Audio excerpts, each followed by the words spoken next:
My girlfriend wanted freedom and said we should date other people while still together. So I made her wish come true, packed her crap, changed my status, and started seeing her colleague. Her face when she read my note. Enjoy your freedom permanently. I was stirring the sauce, trying not to let my hands shake, when the words hit me like a punch. I think we need to see other people, Lena said, sitting at the kitchen table like she just delivered some casual grocery list. While still being together, I froze. The wooden spoon in my hand hovered midair. That's called being single, I said slowly, carefully. Her face shifted, a mix of hurt and indignation. No, it's about freedom experiences. You wouldn't understand, you're too stable. Stable, right? That was my crime. I watched as she twisted this fantasy of personal growth into a dagger pointed at the life we'd built over 2 years. And just like that, my world split open. You want to sleep with other people while I wait here? I asked, my voice low, controlled. It's not like that, she said. It's about exploring life. We're young. We shouldn't settle. I set the spoon down. My heart was hammering, but my brain was sharp. You don't get to settle if I'm not your safety net. You want freedom? I'll give it to you, permanently. Her eyes went wide, her lips trembling. You what? I didn't answer. I just started collecting her things. Clothes, books, the half-burned candles she liked so much. Box after box. The apartment went silent except for the sound of packing. You can't just kick me out, she cried. I already did, I said. Your freedom starts now. She ran to her phone, probably calling someone to validate her outrage.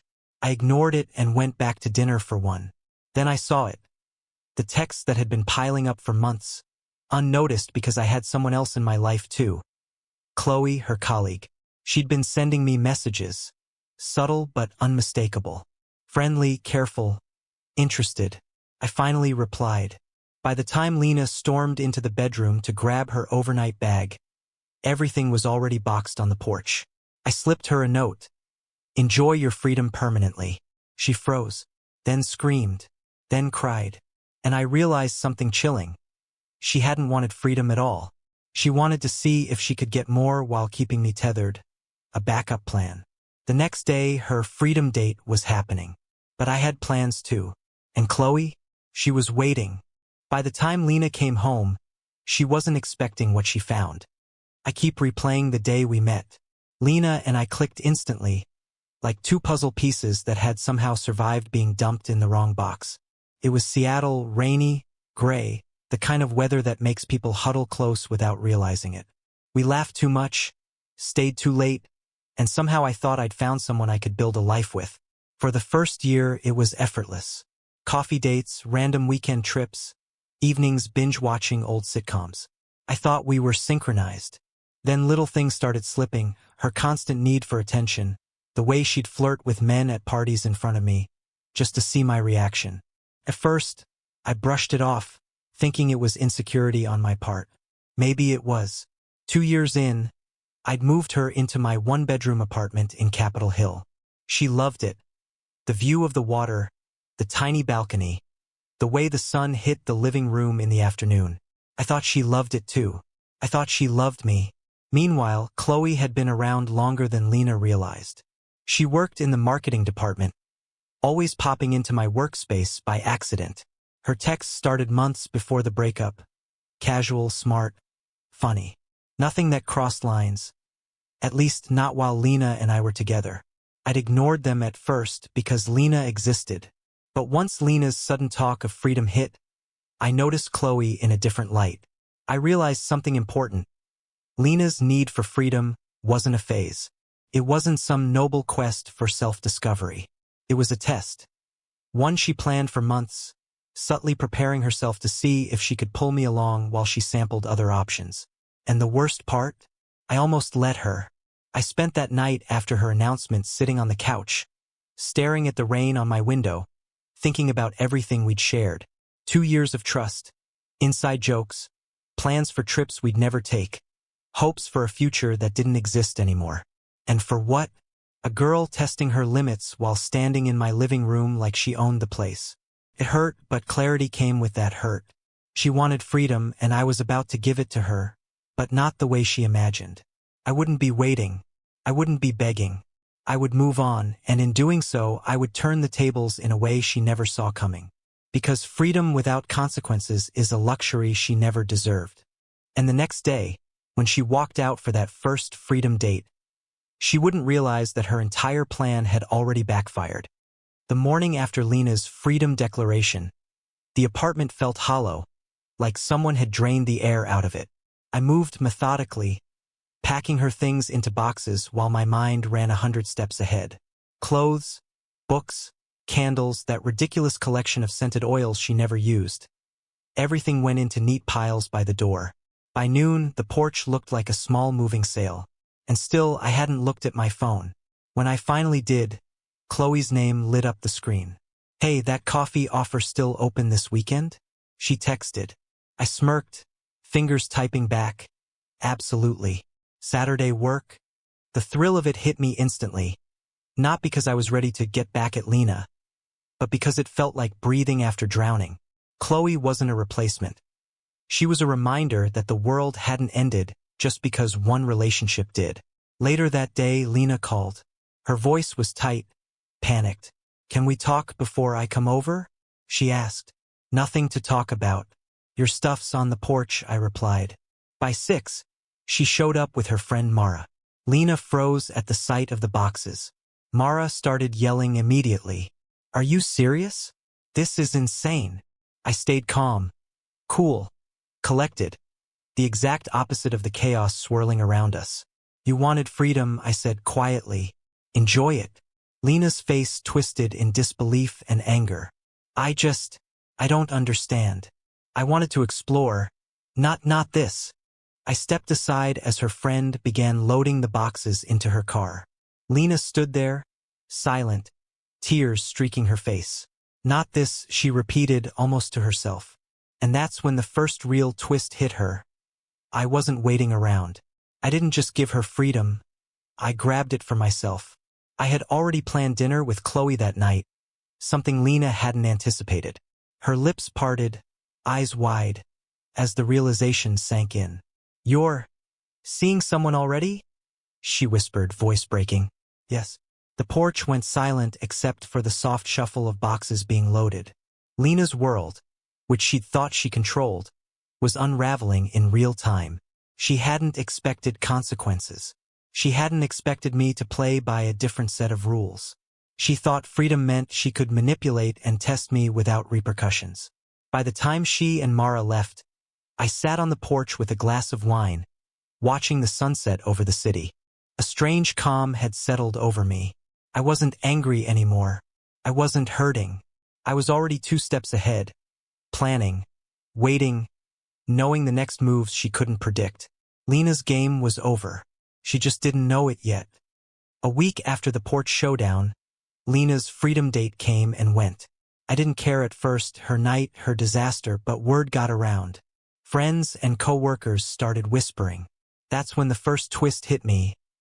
Lena hadn't just been testing me. She'd secretly been trying to sabotage Chloe before I even met her. Through mutual friends, I found out that Lena had texted Chloe weeks earlier. Subtle, manipulative messages meant to drive her away before I was free. "Don't get involved with him, he's not what he seems," that kind of thing. Lena had been orchestrating behind the scenes while pretending to me that her need for freedom was spontaneous, innocent. I stared at my phone in disbelief. She wasn't just leaving. She was actively trying to control who I could be with.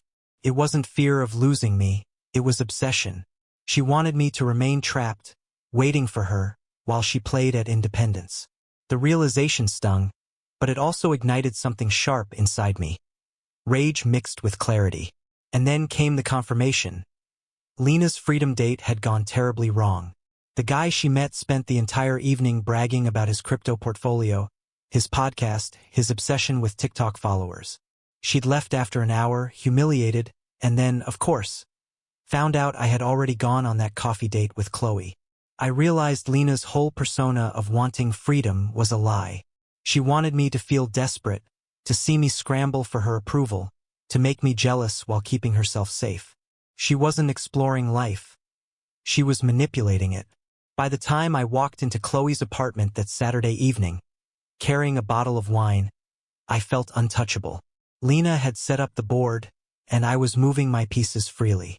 Chloe opened the door, smiled, and said, "I wasn't expecting this." Neither was she, I thought. Lena had played her hand, and I had already walked away with the winnings. After the porch incident, I realized this wasn't over. Lena hadn't learned her lesson. She thought she could manipulate me, push boundaries, and escape consequences. That's when I started planning. Not impulsively, not cruelly, but deliberately, like setting dominoes to fall. Step 1. Document everything. I started keeping a digital log, texts, calls, photos, screenshots of her random appearances. The coffee shop where Chloe and I met, Lena showed up twice by accident. The grocery store? She lingered in the produce aisle, pretending to shop, staring when she thought I wouldn't notice. Every encounter, every text meant to undermine me, I recorded. Step 2. Legal backup. I didn't want to overreact, but I knew where this was heading. I called a lawyer, explained the pattern of harassment, the social media posts, the keying of my car. My lawyer was calm, methodical. "You have a case if she escalates," he said. And she would. People like Lena always escalate when cornered. Step 3. Assert control over my life. I moved on openly, without apology or hesitation. Chloe wasn't just a rebound. She became my anchor, my reminder that I could live without Lena's games. I shared the normalcy of our dates publicly, subtly letting the world know I wasn't hiding, wasn't waiting, wasn't vulnerable to her manipulations. Step 4. Wait. Patience was key. Lena thrived on tension, on uncertainty. I removed that tension. I didn't chase her. I didn't respond to calls, not even when she texted Chloe directly, trying to warn her about me, claiming I was controlling or manipulative. Every message she sent, every attempt to provoke guilt or fear, became evidence for the inevitable. And here's the cruel beauty of it. Lena thought she was controlling the story. She didn't realize that by revealing her true nature, jealous, obsessive, manipulative, she was writing her own downfall. Every attempt to manipulate backfired. Every step she took made the case against her stronger. By the end of that week, I had a clear plan. Legal, social, emotional, every angle covered. Lena wouldn't just lose me. She'd be held accountable for the chaos she caused. And I'd finally have closure, not just from her, but from every lingering doubt and betrayal I'd carried for 2 years. I poured another glass of wine, thinking about the next time I'd see her, and how differently that encounter would play out. Just when I thought I had the situation contained, Lena threw the next curveball. She didn't come at me directly this time. She went after Chloe. One afternoon, Chloe showed me a series of long, venomous texts from Lena, disguised as concerned friend messages. "You don't know him like I do. He's dangerous. He manipulates people." Lena was trying to poison the well, turning Chloe against me. I read the messages and felt a mix of irritation and amusement. She hadn't anticipated one thing. Chloe had already seen through the pattern. But then came the truly unexpected twist. Chloe had been quietly digging through Lena's past. Not out of revenge, just curiosity. She uncovered something wild. Lena had a pattern. Past boyfriends, coworkers, even a college ex, similar stories. Freedom, manipulation, obsession, harassment. She didn't just break hearts. She left chaos and destruction in her wake. The realization hit like lightning. Lena wasn't acting out of love or even insecurity. She was fundamentally incapable of healthy attachment. Suddenly, everything clicked. Her insistence on an open relationship wasn't fear of commitment or youthful curiosity. It was a test of control. She wanted to dominate the narrative, manipulate outcomes, and leave herself untouchable, even as she destroyed others' lives. The revelation changed everything. This wasn't just about a breakup. This was about exposure.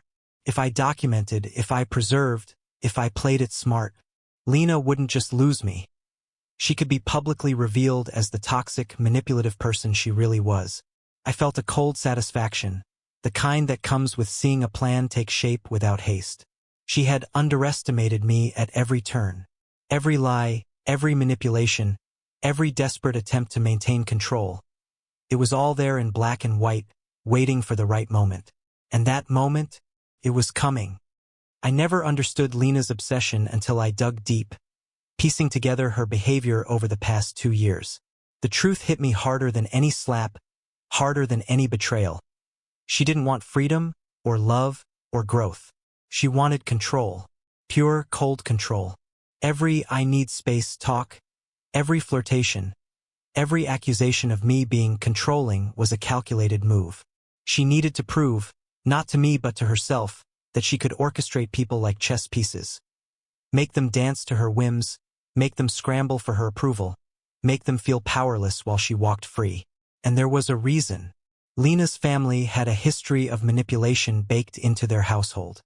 Her mother controlled everything, their home, their social circle, even the family finances. Lena grew up learning that affection came with strings attached, that love without leverage was meaningless. She internalized it, weaponized it, and projected it onto every relationship she had. So when she came to me with her freedom speech, she wasn't searching for experiences. She was running an experiment. Could she bend me to her will? Could she force me to beg, to justify, to prove my worth, while she remained untouchable? Every tear, every dramatic meltdown, every fake crisis was part of the experiment. The terrifying part? She wasn't even fully conscious of it. To her, it was instinct, a reflex, but the calculated edge in her eyes, the meticulous planning behind her freedom date, the effort to sabotage Chloe before I was free, those weren't accidents. Those were learned behaviors executed flawlessly until she met someone who refused to be manipulated. Understanding this didn't make her actions hurt any less. It made them colder, more horrifying. She wasn't just careless with hearts. She was methodical, skilled, and completely unapologetic. And now that I knew the truth, I realized something else.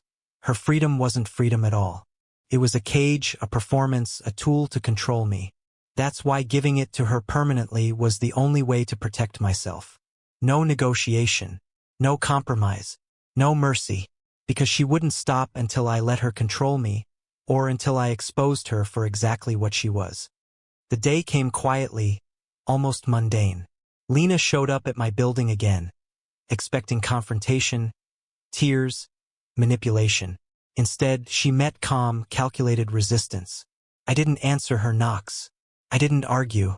I called my lawyer, submitted all the evidence, the texts, the videos, the staged accidental sightings, the harassment, and pressed for a restraining order. The court process was swift. Lena cried, claimed she was just processing a breakup, that she hadn't meant harm. The judge didn't flinch. 1 year no contact, restitution for the car she keyed, and legal protection for Chloe, just to be thorough. Every attempt she'd made to corner me, to guilt me, to scare me into submission, it had been turned into proof against her. Outside the courthouse, her mother tried to approach me, screaming threats. Security stopped her cold. Lena's tears couldn't sway the law. Her power play had collapsed entirely, leaving her exposed, humiliated, accountable. Meanwhile, Chloe and I walked out together. No dramatics, no lingering fear, just the normalcy I hadn't felt in months. Coffee dates became dinner dates, dinners became weekends together, and slowly, life returned to a rhythm untainted by manipulation. I didn't gloat. I didn't need to. The weight of freedom, real freedom, was its own victory. Months later, I moved Chloe into the apartment, officially on the lease this time. No games, no threats, no backup plans, just presence, commitment, honesty. Lena faded into the background, blocked on every channel, her manipulations neutralized by boundaries and the law. And the kicker? She tried to warn Chloe before she even met me, tried to poison the new relationship. It didn't work. It never would. The lesson was simple. You can't manipulate someone who refuses to play by your rules. Lena wanted freedom, but what she got was exposure. What she feared most was control slipping from her hands. And it did. I lost nothing, gained everything. And sometimes, late at night, I think about her, the meticulous manipulator who tried to run my life, and I smile quietly because her obsession with control ended exactly where it deserved to, powerless, alone, and finally irrelevant. Freedom isn't given, it's earned. And she learned that the hard way.